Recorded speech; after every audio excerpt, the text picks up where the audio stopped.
Mga unta ninyo, mukaon mo bahaw. Akong kanon permi kay bahaw man.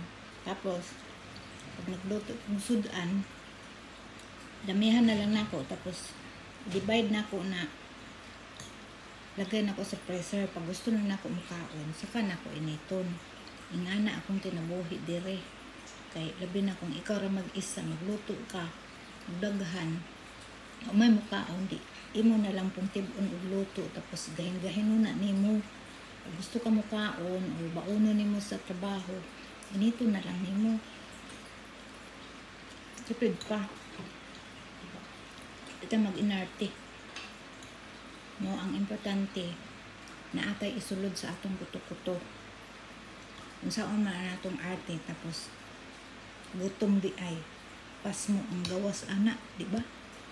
Di ta mag-inarte sa kalibutan, maningkamot ta.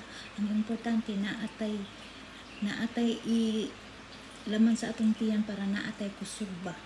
Pagpuhunan ra ba nato ng atong kahimsum, di ba? Mauro na siya, share ko lang. Kaya kaon tagbahaw, basta pwede pa makaon.